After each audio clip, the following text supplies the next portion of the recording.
In the heart of New Orleans, where the cobblestone streets were lined with flickering gas lamps and the scent of magnolias mingled with whispers of voodoo magic, a small antique shop stood tucked away in a forgotten corner. Its shelves were adorned with relics of the past, each with a story to tell. But there was one item that seemed to beckon with an otherworldly allure, a doll with soul-piercing eyes and a presence that sent shivers down the spine. Marianne, an avid collector of rare artifacts, felt an inexplicable draw to the doll. Its porcelain skin was smooth, but its gaze held an intensity that seemed to penetrate the depths of her soul. The shopkeeper, a wizened woman named Evangeline, warned Marianne of the doll's history, a tale of voodoo curses and tragedies that spanned generations. Ignoring the shopkeeper's caution, Marianne brought the doll home, unaware of the malevolent aura that clung to it. As night fell and the moon cast an eerie glow, Marianne placed the doll on a velvet cushion in her bedroom. The faint light from the gas lamp danced on its porcelain features, casting elongated shadows that seemed to twist and contort. In the stillness of the night, Marianne awoke to whispers that seemed to emanate from the doll itself. The room felt heavy, as if the air had thickened with an unseen presence. The doll's eyes glowed faintly, an otherworldly luminescence that filled the room with an eerie radiance. Tendrils of cold air wrapped around Marianne, tightening like a vice around her chest. She tried to scream, but her voice was swallowed by the suffocating darkness. The doll's porcelain fingers twitched, then moved with an unnatural fluidity, reaching out as if guided by an unseen hand.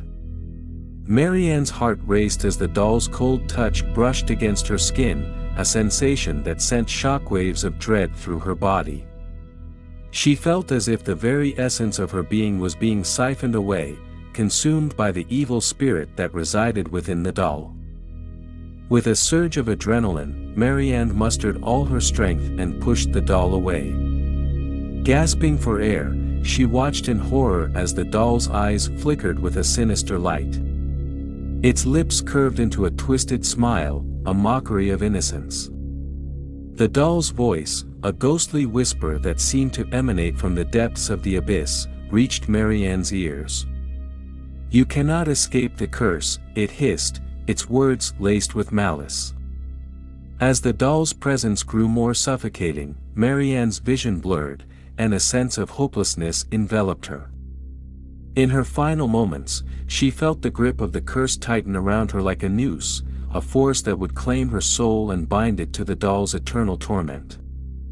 The room fell into silence, the only sound the soft patter of rain against the window.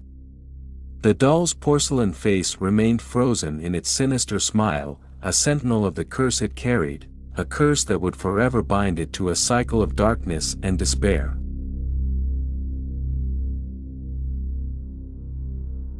Deep within the heart of the Louisiana Bayou, where the tangled roots of ancient cypress trees reached down into the murky waters and the whispers of voodoo spells carried on the wind, there existed a village forgotten by time.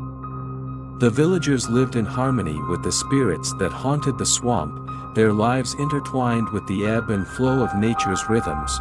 Marie, a voodoo healer whose knowledge of herbs and rituals was as deep as the bayou itself, was both revered and feared by the villagers. She possessed the power to mend broken bodies and soothe restless souls, yet her abilities were cloaked in an air of mystery that gave birth to unsettling rumors. One humid evening, a newcomer named Alex arrived in the village, seeking Marie's aid to heal his ailing wife. The villagers exchanged knowing glances as Marie welcomed him, her eyes like deep pools of ancient knowledge. With a whispered incantation and a potion brewed from secret ingredients, Marie claimed to have saved Alex's wife from the clutches of death. Days turned into weeks, and the village rejoiced as Alex's wife regained her health. But joy quickly turned to despair when their daughter, Sophie, fell gravely ill. A fever burned in her veins, and her once vibrant eyes grew dull as she withered away. Alex's desperation grew as he watched his daughter suffer, and with every passing day, his faith in Marie wavered. Suspicion turned to accusation as he confronted Marie in the moonlit heart of the bayou. Their voices clashed like thunder, accusations and anger mingling with the croaking of frogs and the rustling of leaves. Marie's eyes blazed with an intensity that sent chills down Alex's spine.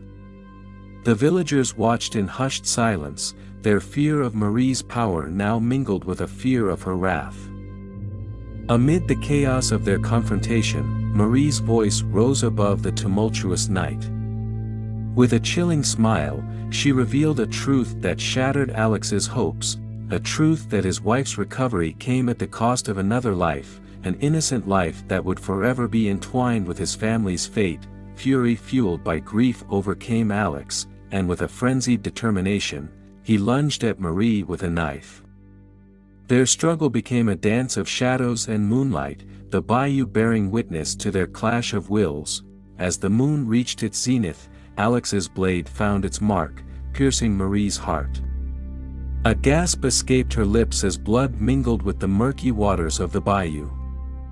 In her final moments, Marie's eyes held a mixture of pain and triumph, a conviction that her power would transcend death. As Marie's life force ebbed away, a haunting wail filled the air, an anguished cry that seemed to rise from the depths of the swamp itself. Spirits emerged from the shadows, their forms ethereal yet suffused with the raw power of the bayou's magic. With an otherworldly force, the spirits converged upon Alex, their ghostly fingers wrapping around him like tendrils of mist. His body contorted in agony, his screams merging with the cacophony of the swamp. Alex's body withered before the villagers' eyes, his once robust form reduced to a grotesque semblance of humanity. His skin turned ashen. His eyes grew hollow, and his voice became a guttural, haunting whisper that echoed with the cries of the spirits that tormented him. The villagers watched in horror, paralyzed by the retribution that unfolded before them. In the bayou's embrace, Alex's life was reduced to a living nightmare, a constant reminder of the consequences of challenging the power that lurked within the heart of the Louisiana swamp.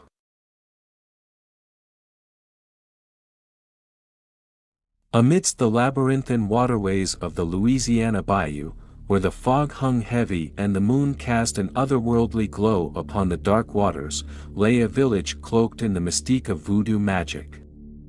The villagers lived their lives in harmony with the spirits that whispered through the cypress trees, their rituals a dance between the realms of the living and the dead. Lena, a skilled musician from the city, arrived in the village with a violin and a heart brimming with curiosity. The villagers watched with a mixture of curiosity and caution as she immersed herself in their traditions, seeking to capture the essence of voodoo in her haunting melodies. As the sun dipped below the horizon, Lena sat by the fire, her violin cradled in her arms. The villagers gathered around her, their eyes gleaming with a mixture of anticipation and reverence. The night air grew still as Lena's bow touched the strings, the first notes weaving a melody that seemed to bridge the gap between the earthly and the supernatural. The villagers swayed to the rhythm of Lena's music, their bodies moving in a trance-like dance that mirrored the ancient rituals they had performed for generations. Shadows seemed to dance in the corners of their vision, and the air was charged with an electric energy that left goosebumps on their skin. As Lena's melody reached its crescendo, a voice seemed to emerge from the depths of the bayou itself, a spectral whisper that echoed through the air. The villagers' eyes widened as they sensed a presence that transcended the boundaries of the living world. From the heart of the bayou emerged a figure shrouded in mist, her form ethereal yet suffused with a palpable power. The villagers gasped as they recognized the spirit, a voodoo priestess who had been wronged by their ancestors, her soul forever bound to the realms between life and death.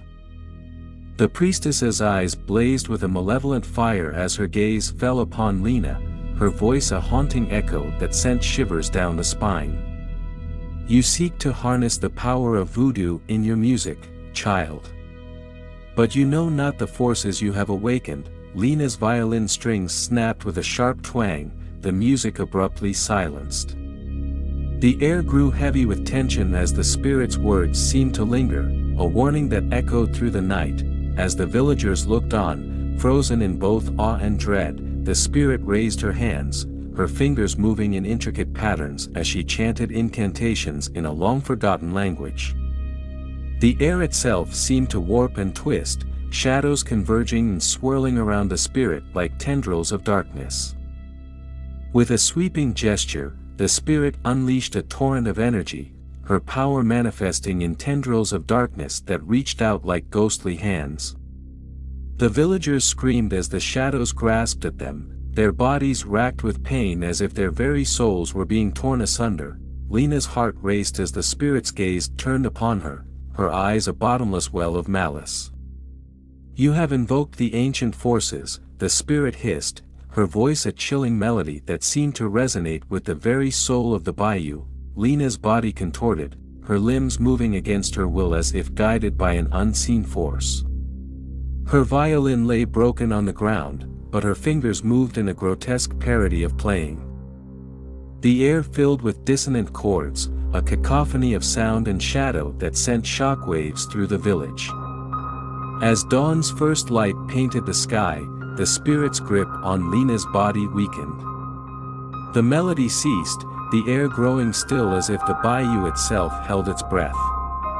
The spirit's form dissipated like mist, her presence fading into the shadows. Lena collapsed to the ground, her body drained and her mind haunted by the horrors she had witnessed. The villagers stood in stunned silence, their souls scarred by the encounter, a chilling reminder that the line between music and evil could blur in the most horrifying of ways. And so, in the heart of the Louisiana bayou, the haunting melody of the voodoo drum lingered, a reminder that even the most beautiful of tunes could carry the weight of ancient curses and the darkness of spirits long forgotten.